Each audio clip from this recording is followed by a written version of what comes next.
Salam, mən Güləbətin. Rəqəmsal marketinq üzrə sizin konsultantınız. Bəlkə də siz də uzun müddətdir bu suallarla yaşayırsınız. Nə iş görməliyəm? Hansı yolu seçməliyəm? Əsl bacarığım nədir? Mən də illərlə bu suallarla yaşadım, mühasib oldum, rəssam oldum, müəllimlik etdim, satış sahəsində çalışdım, hər sahədən bir addım keçdim. Amma həyatımda ən uzun qaldığım iş rəqəmsal marketinq oldu və artıq 4 ildir, çünki nəhayət öz dəyərimi və yerimi tapdım. Bu səhifədə də sizə məhz iki böyük mövzuda yol göstərəcəm. Öz biznesinizi necə böyütməli olduğunuz və bu sahədə işləmək istəyirsinizsə, hansı addımlarla başlayacağınız. Və ən gözəli nədir? Burada sizə hədiyyələr verəcəm. Bəli, səhv eşitmədiniz. Sıfır qiymətlə ödənişsiz PDF-lər, hesab analizləri, kontent nümunələri, strateji planlar, yol xəritələri. Məqsədim isə sadədir. Əvvəlcə sizə dəyər qatmaq, güvəninizi qazanmaq, biznesinizi böyütməyinizə kömək etmək və təbii ki, öz hesabımı böyütmək və geniş kütləyə çatmaq. Amma bir işə başlamazdan əvvəl özünüzü tanımalısınız. Kim olduğunuzu, dəyərlərinizin nə olduğunu, sizin üçün nəyin önəmli olduğunu bilmədən heç bir işdə uğur qazanmaq olmur. Buna görə də sizə çox təsirli bir test təqdim edəcəm. De Martini suallarıdır, dəyər suallarıdır və bu suallar sizin iç dünyanızı açacaq, düşüncələrinizi aydınlaşdıracaq və mən kiməm, hardan başlamalıyam sualına cavab tapmağa kömək edəcək. Hazırsınızsa, gəlin bu yolun ilk addımını birlikdə ataq. Suallar bunlardır. 1.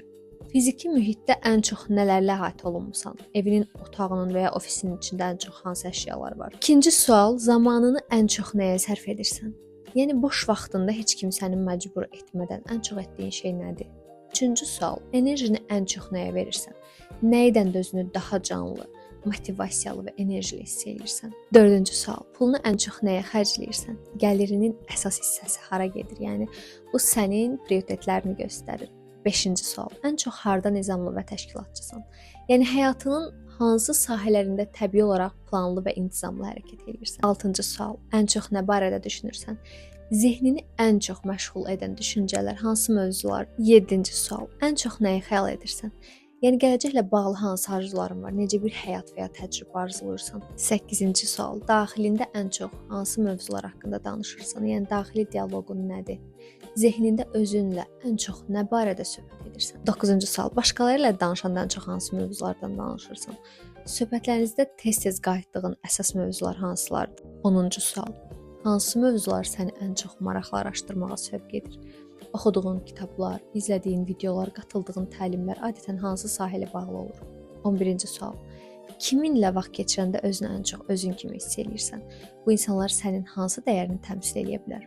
12. sual, həyatında ən çox qürur duyduğun şeylər nələrdir?